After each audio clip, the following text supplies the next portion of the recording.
President. Senator from Texas. Reserving the right to object, one of my concerns is that this conference report could be used to pass a reconciliation bill that would increase the debt ceiling without sufficient input from the minority party and without addressing the fundamental structural spending problems we have at the federal government that are leading to our unsustainable debt. This concern, I believe, is well-founded in history, in that reconciliation bills have been used to increase the debt ceiling at least 3 times, in 1986, in 1990, and in 1993. And so for that reason, reserving the right to object, I would ask consent that the leader modify his request so that it not be in order for the Senate to consider a conference report that includes tax increases or reconciliation instructions to increase taxes or to raise the debt limit. Mr. President. Is there objection to the modified request? I would make a comment before Majority Leader. A decision on that.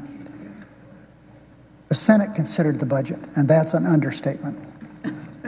We voted on more than 100 amendments, as I mentioned just a few minutes ago. It was hard. The votes were hard. Senate passed its budget. It should now do a conference that the Senate passed. It's our budget. Senator from Texas was on the losing side. He had his view, and it lost. But now he wants us to agree by consent to adopt the losing side's view, or else he's not going to allow us to go to conference. For more than 2 centuries, I repeat, the two bodies are able to go work out their differences. Senate passes something, the House passes something. You talk about regular order, that's it. We are able at that time to sit down and talk about the differences. Debt ceiling, he wants to talk about that. He wants to talk about Texas. Taxes, we're happy to do that. But let's do it in the context of regular order. That's what we should be doing around here. My friend from Texas is like the schoolyard bully. He pushes everything should be doing around here. My friend from Texas is like the schoolyard bully.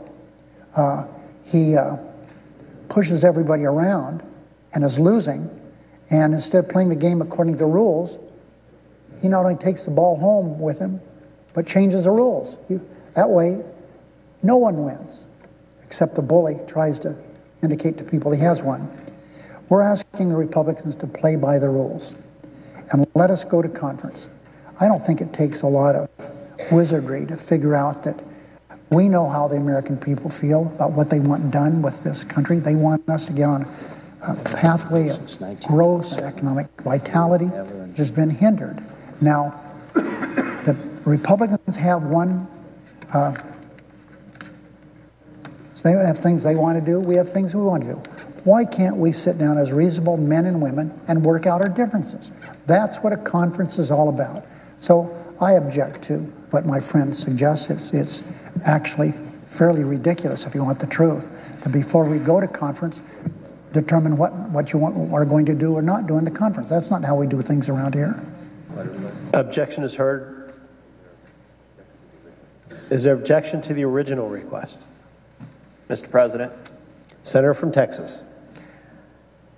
I wasn't aware we were in a schoolyard. There's either an objection or no objection. Let's hear about this. We've had enough of reserving the right to object. Reserving the right to object. Mr. President, there's no such thing, okay? Mr. President, I object. Is there objection? Yes, I object. Objection is heard.